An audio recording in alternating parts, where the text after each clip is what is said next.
नमस्कार, स्वागत है आपका न्यूज 24 जनसत्ता में। जनमत संग्रह यानी कि जम्मू कश्मीर में जनमत संग्रह कराने के लिए यूनाइटेड नेशन पहुंचा पाकिस्तान। उसके बाद थप्पड़ मारकर भगाए गए इमरान खान। पूरी वीडियो में आपको दिखाने जा रहा हूं। सीधे जोड़ता हूं आपको यूएनएससी की उस बैठक से जहां पर पाकिस्तान की किरकिरी हुई है और पाकिस्तान ने फिर छेड़ दिया कश्मीर का राग। यानी कि पाकिस्तान हमेशा से, उसके पास कोई मुद्दा ही नहीं होता। हमेशा जब भी कहीं विदेश दौरे पर जाते हैं पाकिस्तान के प्रधानमंत्री या फिर उनके रक्षा मंत्री या फिर उनके जो भी मंत्री हैं, अनपढ़ गंवार सारे मंत्री बने हुए पाकिस्तान के, किसका क्या नाम लूं, सब तो आतंकवादियों से मिले हुए हैं। तो स्वाभाविक है कि जब भी ये कहीं जाते हैं तो जम्मू कश्मीर का राग जरूर अलब देते हैं, क्योंकि आप लोग को पता है कि जम्मू कश्मीर में मुस्लिम बहुसंख्यक है और पाकिस्तान के प्रधानमंत्री चाहते हैं कि जनमत संग्रह करा लिया जाए कि जम्मू कश्मीर किसके साथ आना चाहता है।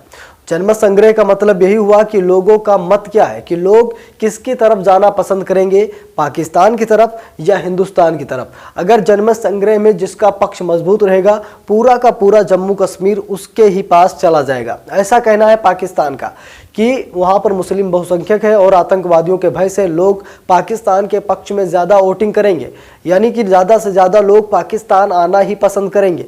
इसीलिए भारत सरकार ये चीज़ों पर कहीं न कहीं मुंह मोड़ रही है और जनमत संग्रह का विरोध कर रही है। अब बताइए कि जम्मू कश्मीर हमारा है और जम्मू कश्मीर पर हम जनमत संग्रह क्यों कराएं? यानी कि अपने ही देश में अपने ही लोगों का जनमत संग्रह कि वो कहाँ जाएंगे, कहाँ रहेंगे। वो तो जम्मू कश्मीर पूरा का पूरा हमारा है, हम जनमत संग्रह की बात क्यों करें? वैसे भी पाकिस्तान को पता है कि जनमत संग्रह अगर हुआ, अगर हिंदुस्तान के पक्ष में वोटिंग हुई, फिर भी हमारा क्या जाता, वो तो भारत का ही था, भारत में ही चला गया।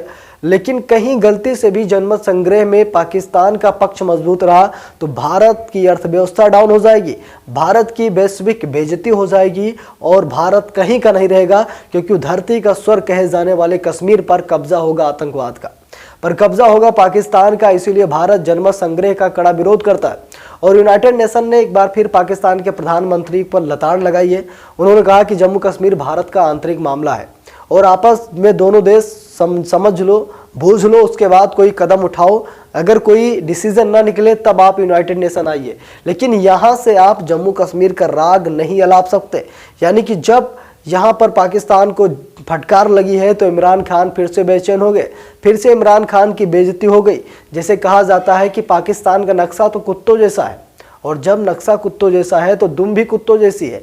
यानी कि कितनी भी सीधी करें, कुत्ते की पूंछ कभी सीधी नहीं होती, वो फिर जब तक पकड़े रहो तब तक सही, नहीं तो फिर टेढ़ी हो जाती है। और यही हाल है पाकिस्तान का। यूनाइटेड नेशन से 2-4 थप्पड़ जब खाता है तो 8-10 दिन वो शांत रहता है, लेकिन फिर से वही कश्मीर राग, कश्मीर राग। इसी कश्मीर राग की वजह से सऊदी अरब ने इनके ऊपर टर्म एंड कंडीशन बढ़ा दी हैं। यानी कि अब पैसे दे तो रहा सऊदी अरब, लेकिन इस कंडीशन से दे रहा है कि जब हम चाहेंगे तब पैसे वापस हमको मिलना चाहिए। यानी कि अगर हमने कह दिया कि आज हमें पैसे जितने भी उधार लिए हैं उसे देना पड़ेगा, तो पाकिस्तान को आज ही देना पड़ेगा, चाहे पाकिस्तान बेचना पड़े या फिर कुछ भी करना पड़े। तो जम्मू कश्मीर पर राग अलापने में इमरान खान ज़रा सा भी नहीं चूकते हैं। कहीं भी जाते हैं, किसी भी देश जाए तो वहाँ पर जम्मू कश्मीर का राग ज़रूर अलाप देते हैं, जिसके बाद उन्हें मुँह की खानी पड़ती है। यानी कि बेइज्जती ही होती है और किसी भी विश्व के देश में इतनी शक्ति नहीं है, इतनी पावर नहीं है कि वो जम्मू कश्मीर पर कोई डिसीजन ले ले।